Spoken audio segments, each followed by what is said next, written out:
मोहम्मद रफ़ी साहब को दुनिया से गए इतना अरसा हो गया है, लेकिन वो रफ़ी और उनके गाए गीत सबको याद है। उनकी याद तो उसे किया जाता है जिसे इंसान भूल जाए, लेकिन बल्कि वो करोड़ों दिलों की धड़कन है, और जब तक दिल जिंदा है मोहम्मद रफ़ी जिंदा रहेंगे और धड़कनों में धड़कते रहेंगे।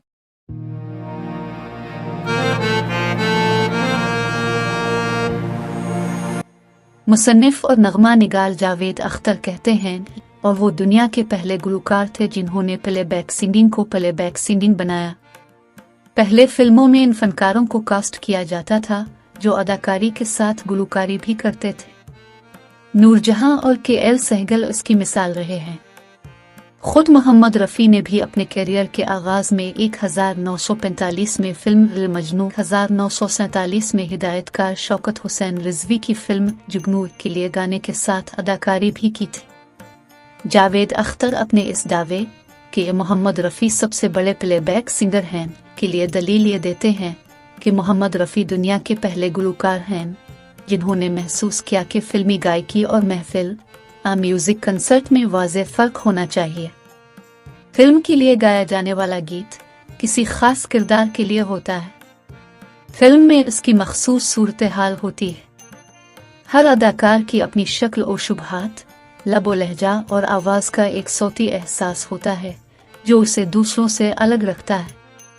रफ़ी साहब ने फिल्मी गीत गाते हुए ये तमाम जुज़ियात न सिर्फ पूरी की, बल्कि स्क्रीन पर हर हीरो की आवाज़, हरकत और अंदाज का फ़र्क भी वाज़ेह कर दिया। 100 से ज़्यादा मौसीकारों की धुनें, 22 से ज़्यादा ज़ुबानों में 25,000 गीत गाए। एक अंदाजे के मुताबिक मोहम्मद रफ़ी अपने 36 साल करियर में लगभग 32 साल तवातुर से गाते रहे।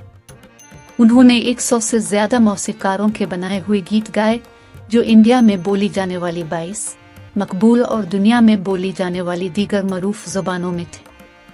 मोहम्मद रफ़ी ने 1979 में दिए गए अपने एक इंटरव्यू में दावा किया था कि उन्होंने अपने करियर में 25 से 26,000 गीत गाए होंगे, मगर इस ज़िम्न में लगभग 5,500 गीतों का रिकॉर्ड ही दस्तयाब है। मोहम्मद रफ़ी के फर्जंद शाहिद मोहम्मद रफ़ी ने कहा कि यह 29 जुलाई का दिन था जब अब्बा को सुबह 10:15 बजे अस्पताल ले जाया गया, लेकिन रात 10 बजे उनकी वफ़ात हो गई।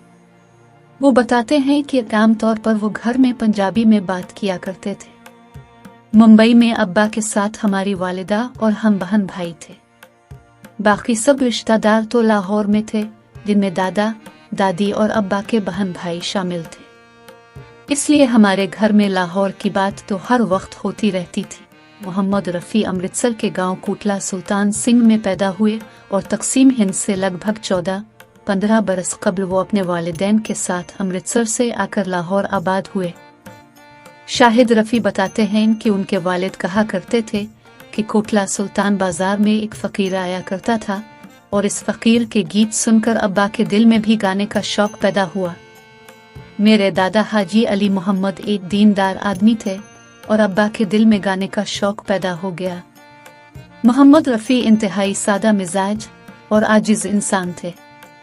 कोई उनकी तारीफ़ करता तो वो आसमान की तरफ इशारा करते कि सब मेरे रब की मेहरबानी है। फिल्म में नसीब के लिए ऋषि कपूर और अमिताभ बच्चन के लिए लक्ष्मीकांत प्यारेलाल ने अमिताभ बच्चन और मोहम्मद रफ़ी की आवाज़ों में गीत रिकॉर्ड किया, जिसके बोल थे, चल चल मेरे भाई तेरे हाथ जोड़ता हूँ। शाहिद रफ़ी ने मज़कूरा 2 गानों के हवाले से दिलचस्प बात बताई कि इस शाम मोहम्मद रफ़ी घर में दाखिल हुए और सब बच्चों को इकट्ठा करके कहने लगे, तुम्हें पता है आज मैं किसके साथ गया हूँ? हमने पूछा किसके साथ गए हैं, तो मुस्कुराते हुए बताया कि आज मैं अमिताभ बच्चन के साथ गया हूँ। बिलाशुबा अमिताभ बच्चन बहुत बड़े अदाकार हैं, लेकिन गायकी के मैदान में तो वो मोहम्मद रफ़ी के सामने तिफ़ल मकतब भी नहीं। इंडिया के पहले वज़ीर आज़म पंडित जवाहरलाल नेहरू मोहम्मद रफ़ी के बहुत बड़े फ़ैन थे। मोहम्मद रफ़ी ने महात्मा गांधी की याद में लिखा ये गीत, सुनो सुनो दुनिया वालों, बापू की ये अमर कहानी, गाया था।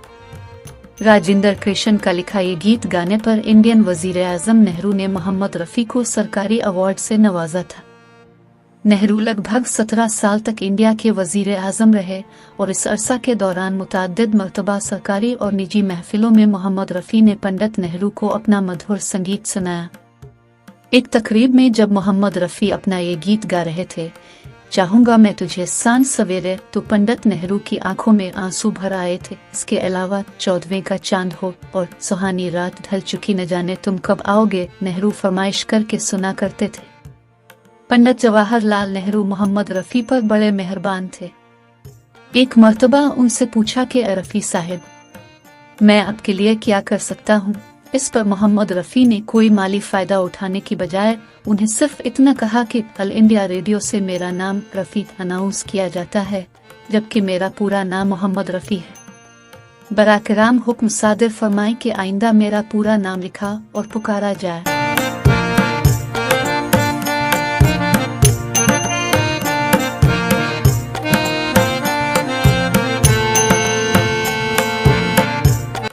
मोहम्मद रफ़ी ने 40 साल तक इंडस्ट्री में काम किया। वो संजीदा और नफीस इंसान थे, जबकि उनके मुकाबले में किशोर कुमार, मुकेश और आशा भोसले का अंदाज हंसी मजाक और रफ़ी साहब फरिश्ता आदमी थे और वो बड़े ही नेक और शरीफ इंसान थे और किसी से भी बात करते तो उनकी निगाहें नीचे रहती थी। इनमें बच्चों जैसे मासूमियत थी। रिकॉर्डिंग स्टूडियो में घर से बनी इलायची वाली चाय लाते थे। कभी थके होते तो लक्ष्मीकांत कहते, रफ़ी साहब चाय पी लें, इसके बाद रिकॉर्डिंग करेंगे। इतनी सी सहूलत पर ही बच्चों की तरह खुश हो जाया करते थे। प्यारे लाल ने बताया कि दुख की बात यह है कि उन्होंने अपनी जिंदगी का आखिरी गीत भी हमारे साथ गाया था। रफ़ी साहब की आवाज़ एक्टर के साथ साथ सिनेमा में बैठे फिल्म बैनों की रूह में उतर जाती थी।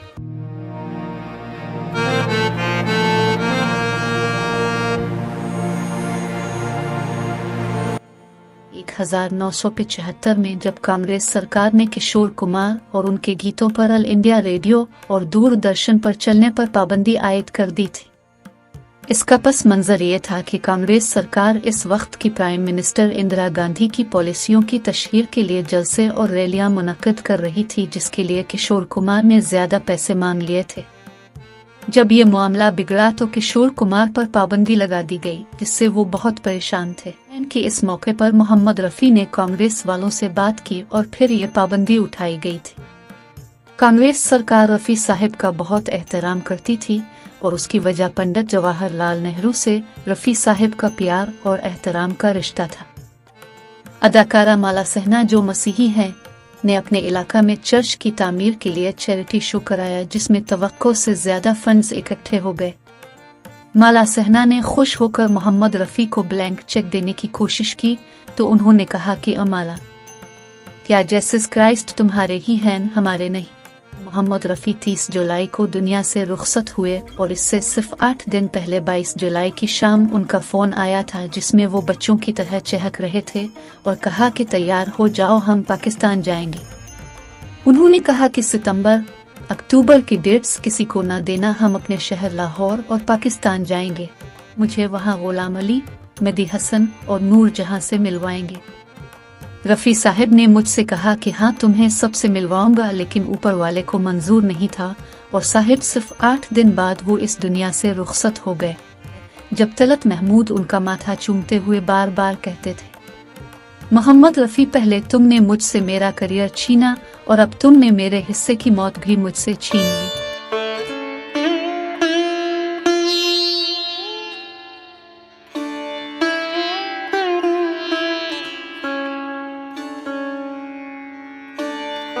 रीड मुफीद वीडियोस के लिए हमारे चैनल को सब्सक्राइब करें।